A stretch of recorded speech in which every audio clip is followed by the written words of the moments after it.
Friends, welcome back. The moment of change. What a remarkable time in the 5 moments of need. Well, our industry is in the midst of some change like we've never seen. And we're honored in this episode to have the remarkable Megan Torrance join us from Torrance Learning, who took us through some incredible design for change operations and episodes at the summit this year. So give a listen. We wanted Megan back.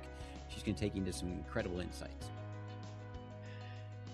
All right, friends, welcome back to another Performance Matters podcast. Bob Mosher here, one of your co-hosts. It's wonderful to have you back. Hope you're having a terrific start to your year. And isn't change rampant in what we are doing? Oh my gosh, AI, 5 moments, you people trying to do performance first stuff. If you're foraying into 5 moments and methodology, enable, my gosh, a lot of change. Maybe one of the more turbulent times that I've known in my career. I am honored today to be joined by a remarkable colleague, mentor, friend, that I don't think we could be talking about a better topic with a better person today than this whole change thing. Now, I'm going to stop at the word change for now because we're going to get into what that might mean in a minute. But Megan Torrance, please say hello, introduce yourself. It's so great having you here. Bob, I'd say the same thing about you, right? Mentor, guide, friend, fantastic professional in our field. So thank you. I'm really any excuse to get to chat with you, even if we record it and everybody gets to hear. It's all good. It's all good.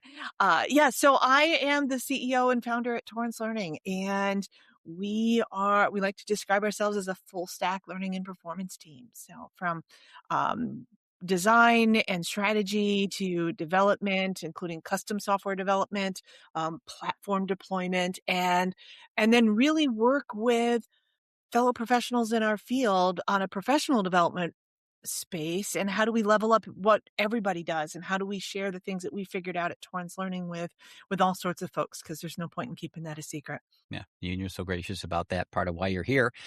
Little plug, Megan's written a book. Actually, a couple recently and such. So by all means, please look that up. Highly recommend anything she does, will host, or has written. So please look at that. So you were gracious enough to attend our summit this year. Those who don't know, we had our 5 Most Need Summit this last month. If you're listening later in the year, it was April timeframe. You, Josh Cavalier, Deb Richards, and Dr. Khan led our thought leader workshops brilliantly. Probably the best ever. We ended with yours for a very intentional reason, because after 2 days of really insightful stuff, exhausting hackathons, inspiration, frustration, challenges, every team is sitting at about 3:00 on the second day going, oh my gosh, I've got a storm to wrangle here. And I mistakenly introduced you as doing change management, if you remember. And you walked up to me in between going, Bob, can I talk to you for a second? I'm not really doing change management. And thank you for that, first of all, because even was mired in this classic box, right? And more importantly, we didn't need change management in the traditional sense. We needed what you spoke to. It was really such a wonderful place to land. So could we kick this off with this idea, I want to use the right words, of design for change? Not so much change management, but we are in the design business, the project business, these kinds of stuff. Love our models, love our ADDIE enable and stability. And you really helped address this thing. What do you mean when you say design for change? Well, it kind of, and let me just say, I believe wholeheartedly in change management. And I actually think that the work that we do on the learning side and the performance side is often in support of some larger organizational change. And ideally, there's a change management initiative going on there. So it's not that I'm saying that it's just another way of thinking about change. I happen to think that change is a feature. Change is a natural, healthy process and happening all the time. And I like to say in my agile workshops for instructional designers, like, if you're on a project that doesn't change from start to end, it might be because you're on the world's most boring project. Yeah. That no one cares about, right? Yeah. Strategic, interesting projects are changing and attract a lot of attention, which means they attract a lot of good ideas, which means a lot of change. And we get all wrapped around the axle when something changes, Mm, right? And I think that that's a healthy sign. I think it's a healthy sign. But part of why we get wrapped around the axle when something changes is that we have designed our work processes and our mindsets as though I can just follow all the steps, I check all the boxes, I do all my things, and poof, I get good results. And that doesn't actually work because that's working in a space of stability in an unstable system. mm, Concept around design for change is how do we build and how do we release when we know the very thing we are building or releasing is going to change? mm. And so we kind of think about there's some mindsets, there's some actual behaviors, and then there's some protective factors. Like, how do we take care of ourselves? Because as I described that, like that kind of seems exhausting to be changing all the time. So let's dig into that a little bit then. So agile, as you said earlier, right? Something you talk about. And you introduced in the workshop an iterative idea to this. And I love the iteration part. I love because I think Megan, in our world, we throw around agile design and we don't really do it, honestly, in a lot of cases, where it's a label, not a methodology or a process. Right. And so, but I get why we hang on so heavily to stability, deliverables, this type of stuff. Can you help us with that iterative process you talked about and how you have found it to be something that can actually be done, not principle of these things? Yeah. So when done well, an iterative project and process, an agile process is a change seeking endeavor. It's a Love that. constant learning endeavor, right? You are saying, hey, I did this thing. Does it work? And that does it work question Hmm. is, right? You bring out an MVP, a draft, a prototype, or whatever, the next version, right? Mm-hmm. Uh, this does it work is both, did we get it right? Did we hear you right? Did we execute on that right? But also, did the underlying environment change in the meantime? Did we solve the wrong problem in the meantime? And by constantly bringing that into the conversation, we open ourselves up to that, like, oh, like I'm seeking out change. This is a really good time to bring change. The trick is we do that in an environment because of the way organizations have to work, right? In Right. which we are measured on delivery, on time, on budget. Right. Right? And yet the need that we're serving is constantly changing underneath. Mm, So we're I would rather change than deliver on time, on budget, the wrong thing. right. So let's have a couple conversations here then, friend. Yeah. Let's take this to the actualization level here. You have a couple of stakeholders you're managing here now then, right? You've got the client that you signed this project up for, deliverables, budget, the whole thing. And what you're saying is, and we all can just call the elephant in the room. We know going into that is, if I may use probably a strong word, a lie. Mhm. Well, it is a strong word. Yeah, we know it's going to be a moving target. How about that? Yes. Right. But we Yes. propose it as a target sitting out there on June 5th, blah, blah, blah. So there's the expectation management on the stakeholder side. I'd like to talk through that a bit. There's also the stakeholder management in your team side, Mhm. who could spin on a project forever. Oh, okay, well, if we're gonna, since we'd rather do it right than on time, I'd rather take twice the time because it's changing so much. To do it right, we should take twice the time. Can we, if you don't mind, back up and go through both? How do I manage? Because it really does first and foremost start with whether the client, the the department in the company you're building this deliverable for, buys into this, goes along with the volatility, but wants rigor, wants deadlines, wants. How do you manage the client? And I'll use client to mean anybody out there, friends, that we build if you're for profit, then as a client, if you're an internal training department, I think you still have clients. So Yeah, help me and with I that call one. them sponsors, right? So our Love that. project sponsor, right? We'll have a conversation up front around how we're working on this, and be really, really transparent about the hours it takes to do something, about the effort, about the timeline it takes to do something. And we'll even, Bob, as we define whether it's formally, externally, or internally in an informal way, what a scope of work might be.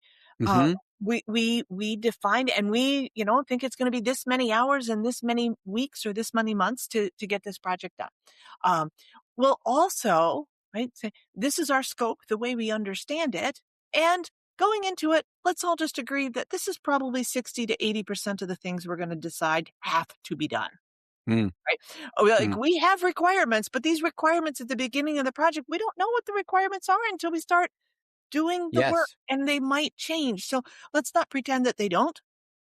Um, and it's for all my friends in like construction and government and military and all, where you have like really, really firm requirements. Let's also not pretend that those don't change too, right? Right. Or maybe shouldn't change. So, Right. very few plans survive contact with reality. Um, so we have a conversation about that. And then as something new comes up, right, it's on us. It's on us to say, hey, you know what? That's outside the scope of what we originally described. Or like, hey, that's a great idea. Would love to do that. Do we want to put more resources into this? Give us more time to do this? Drop something else off the project that's like, maybe we don't need to do that thing. How do we want to accomplish that? And it's all around a how might we question, Mm, rather mm. than no, we can't, because that's not in scope. Love Right? So that. I don't see out of scope as bad, right? And it may not be out of, right? It's out of current scope. Go. Right. But we just have that conversation. We flag it early. How many? Let's talk about early for just a second. In your experience, how often do you have a ballpark for iteration or for these meetings? Do you schedule weekly? Do you do monthly? Is it more by the reaction to change, therefore a little more spontaneous? What have you found to be a comfortable rigor to that kind of an approach? It depends on a lot of things, right? The length of the project, the speed at which I have had projects in which we met we maybe didn't iterate every 2 days, but we met every 2 days because things Wow. were moving super fast. It was like a 4-week project. It Yep. was a Okay. big hot Fleming emergency. Generally, we meet weekly Hmm? and we iterate every other week, Okay. generally, right? So we're getting something new, something more, not your new and more, my new and more. Hmm. Hmm. But something more advanced on the deliverable every other week, which gives us a chance to have conversations Hmm. about, is this working? What do you think? Let's pick it apart. Um, we know going in that we're not mind readers, Hmm. and we co-create. But then also, every meeting we have, we ask, hey, so what's changed since we last met? Mm. What should we add to? And it's a little bit more, I mean, sometimes we're nuanced and like, what should we add to the agenda that we are creating on the fly today with you? But it's really, in many cases, we're asking a very explicit, what has changed since we last met? And and that signals a willingness to receive and accept change. So realistically, there are things that just do fall out of scope, Yeah, right? totally. That do. How do you manage those conversations? How do you bring that person back to, because again, they'd iterate forever. You don't know till you peel back the onion, the size of the onion, these kinds of things. And they ultimately want the onion. That was their ask to start. How do you manage that expectation of the out of scope Yeah. part? So we when something comes in, it's out of scope. I mean, sometimes we'll say, "Hey, this is out of scope. Are we talking about a different initiative?" Actually, we had one just this week, right? I We like got that. in it just this week. We're talking about a thing, and in the middle of talking about a thing, the client says, "Hey, what I really want is this." Insert description of some fanciful, super useful deliverable, but is nowhere near our current scope. Got you. Yep. Nowhere Oh, near yeah. our current scope. All the time. And our whole team goes, "Oh, Yeah. Oh, what's yeah. going on here?" Right? Everybody starts flipping out. Well, we then start having a conversation, and this person instead is actually planning on the next project ask and the Mm. next. budget ask. So, well, in that Mm. case, we'd be more than happy to talk to you about Sure, of this. course. We've got some ideas, right? So I think that's the like to just pause for a moment Mm, and to think like, hey, so let's put this ask in context. Is this part of this current, is this expectation part of the current scope of the work? Or, actually this is not what we had in mind. It's not on our original list. We've kind of nailed down what our original list and original timeline is. And in order to protect that, mm. let's consider an add-on project. Let's consider a phase two. Let's release this, see what happens. And when we come back to make updates again, let's Mm. include that. So it kind of depends on what the thing is too. I love that though, and to tie it back to our world, of course, we, unlike my earlier days of design, when we were often boxed into a course, at least the deliverable was defined, and Yeah. they might say we've got 3 days for it, or whatever kind of a thing, or you know, in this world, you don't know the workflow till you see the workflow. And Hmm. someone comes in and says, I want a workflow 5 moments thing, and I'd like a digital coach, and I'd like, blended learning between targeted training, all that words we use in this lexicon. And let's start with an RWA. So we go, okay, well, that sounds this big, probably 80 tasks. We have a calculator for that. And then we get in the RWA and it's 160 tasks. Or because people don't know the work. We were always astounded, Megan, at about how many people really don't know what the work is, not the job role, not the competency, not the sales process. I'm talking about the workflow of an individual or a role in moving from A to Z, right? So this is so applicable because that second phase of the project is really a huge guess, a Yeah. huge guess until you get into that thing. So I'm often asked about terms in these deliverables. Mm. Yeah. Pilot, MVP, POC, proof of, stop the acronyms. A pilot, minimal viable product, proof of concept, beta, alpha. These words are thrown all over the place. Can you give a vocabulary to yours? Do you have, I love sponsor, by the way. Love Yeah. sponsor. There's a buy-in to that rather than client or whatever. Do you use a vocabulary around the iterations We in the we release of things? do, but it varies. And one of the things we figured out is that we need to define what it is. Hmm. Right. So Hmm. we typically will have a project ignition meeting. We gather a lot of information. Love Often, that. some cases where our um, and our project ignition is a very similar to the RWA. It is, Hmm. what are our goals? Who are the learner personas? What are the specific on the job actions we need them to do? Which of Yep. these are actually in scope? Which of these might be changing frequently? Which of these do you already teach somewhere? We don't have to worry about. So that we kind of hone some scope, right?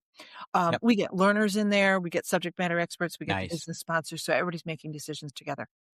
In a situation in which we go into that and nobody has any idea what the solution might Mhm. be, we don't scope the whole project. We say, Mm, hey, how about we give you, for a little bit of money, a little bit of time, a little bit of investment on everybody's part. We're going to scope the project for you. mm. And then at the end, you have the project scope and you can then say, wow, I really want to keep working with these people. Or, wow, that was horrible. I'm going to go shop this scope somewhere else, right? Everybody has been treated fairly in that process and we feel good about it. Um, and the sponsor has learned something about their work in the process. And Mm, projects where we know or we have a pretty good idea what it is, we still say after the ignition, we're going to all do a pause and just mhm, confirm that we're still on the same path, right? So that's a big change invitation spot, right? mm, In which everything from deliverable, timeline, scope, and budget um, can flex. We then will do a skeleton, just kind of an outline and the rough shape and structure of a deliverable, whatever the deliverable set is, right? mm. And then from that, right, we get so that's an iteration, that skeleton. Right? Gotcha, We on the gotcha. right page. And then we'll do a draft, which we'll often call an alpha draft.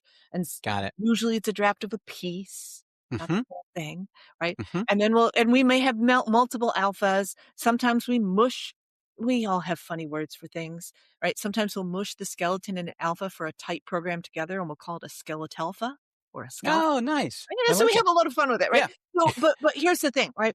Everybody has a different terminology or the same terminology in different definitions. So we Yep. define them up front so that we all are in the same expectation so Nice. that the sponsor doesn't take our alpha, Mm-hmm. our first draft and say, what a bunch of garbage. I can't release this. Right. Well, of course, I wouldn't expect you to. I'd love to use it, but it's not Mm-hmm. deliverable, right? So, having those conversations really up front is key.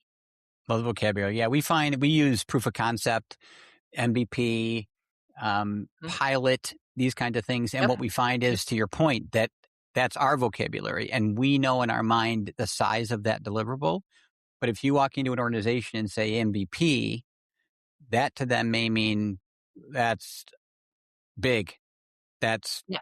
That's and it releasable. might right. So you gotta have that up front. I want to go back to one you said earlier, if you don't Yeah. mind. I loved and we kind of went through it quickly, but I'd love you to go back and take just a second more with those invited into the room. You mentioned Mm, the line of business person, a learner, could you take us through, because we have a similar mapping in ours to SME, BME, these acronyms we mhm. use of the danger of the SME only in the room and missing other role players that really have to help us get to what we ultimately want to build. Could you take us back through those people who were invited?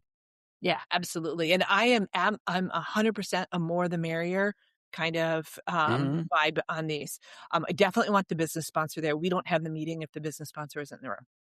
Hmm. And the if the learning and development person says I'm the business sponsor, we keep asking that question because I don't believe the L&D folks are the business sponsors. Might be a different podcast. Um, but um, where people can come with their pitchforks. But so the business sponsor has to be in the room at least for the first hour in which we determine what is the goal of the project. Hmm. What are we trying to achieve here? And we Hmm. actually do an overlapping, well, that's a different story. We do an overlapping goal, business goal, goal or worker goal, and then the team goal. And really the team Hmm. goal is tertiary. But so we have the business sponsor, who if and then the stakeholders, right? So the business sponsor is simply the most stakeholdery of all the stakeholders, Hmm. and then I want lots of stakeholders. I want people with different opinions. I want my team to know who's the sponsor, right? The Hmm. sponsor had the buck stops there, right? Right. Metaphorically and literally. I then want ideally multiple subject matter experts because Hmm. I want to start sussing out early on, is there agreement about how this process is done or not? And if Right. there is an agreement, great. We could either help, Sure. we can wait, or we can at least plan for the fact that we know that every deliverable will take longer than we think it should be. Great. I'm all good. Yep. Um, I then would love ideally, I get learners in the Hmm. room, workers, right? Hmm. People whose job it is that we're affecting. Um, I don't always get that. Either they don't exist yet or, there's very strong pushback. They don't know what they don't know. How can they possibly be helpful Sure. here? I'd love to get somebody who was a learner 6 months ago, the immediate supervisor of a learner. A subject matter expert is no longer in that population. Um, Correct. the help desk, Hmm. only sees learners out of when they've had to stop their flow of work and ask for help on something Yep. that went wrong, so they don't see the full picture. Right, so I wanna make sure I I I will include all those people, but I would really like the actual and sometimes I have clients who go so far as that they bring me, like, a model learner Hmm. and then somebody with a lot of complaints, but who wants to be a part of the process. I love that. I Right? love that. And then I have my team involved too, right? Because our cross-functional team needs to hear as much of the story as possible. Hmm. Uh, but their job is generally to either listen or ask Hmm. questions, not Hmm. interject, because that's a big information seeking exercise. I love all this, and this is all designed for change, right? Mm, What I love about the balance you've struck here, Megan, is that there's mitigation, right? There's risk aversion. Not this wrong word. Risk mitigation, right? Yep. And then there's the reality of change that inevitably will come at us, whether we see it coming or not. But either way, it is change. and we have to have a system and a way in which to deal with it. In our world of performance, it's and designing for digital coaches performance support, it is a reality of the fact that workflow content is often very volatile. Mhm. It's not like the rigor of a course that has some shelf life. And I think we agree in the years we've been at this, that's gotten smaller all the time. Yeah. But I do remember the days of a course lasting a year before we Mhm. did version 2.0, right?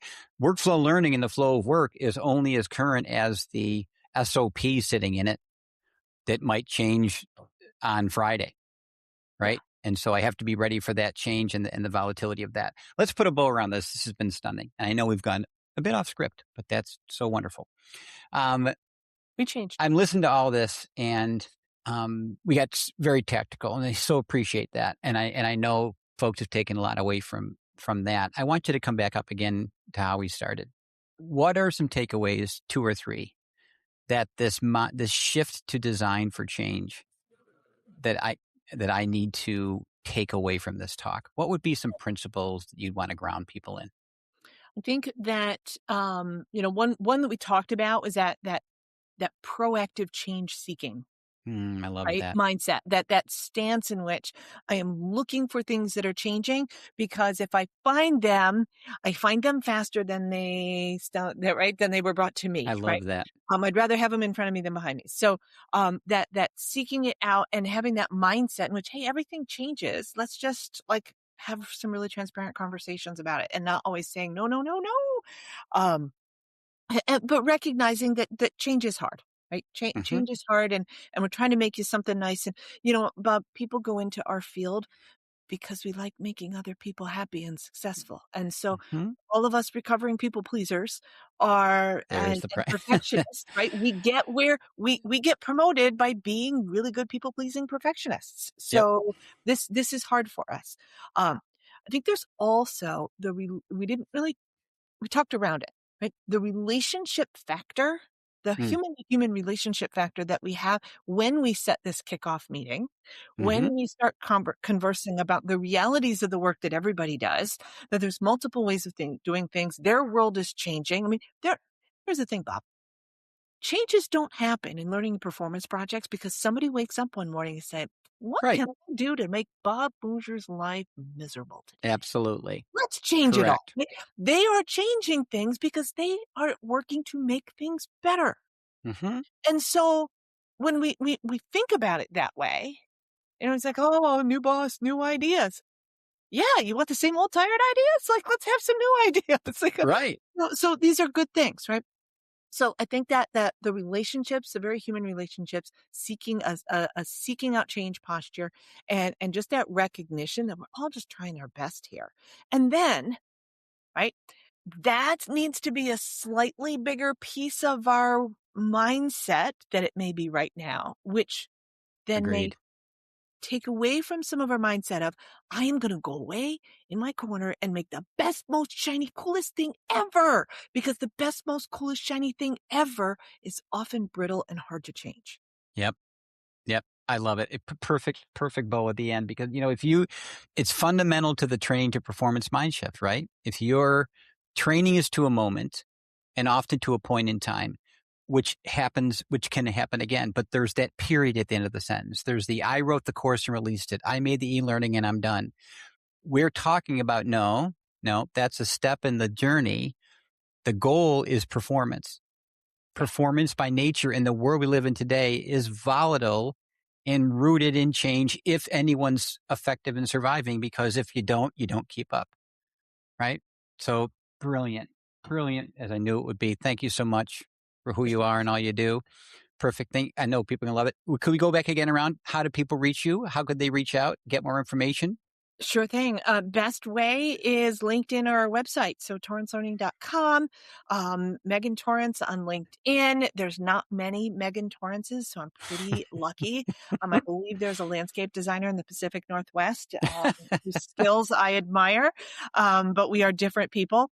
But that's a great way to get in touch with me. And then, yeah, and like I mentioned, a couple books. I've got the AI implementation guide in which we talk about change and among other things like AI. Brilliant. So Perfect. yeah, good stuff. Thanks, friend. So appreciate you. Thanks for your time, your effort, and all you do.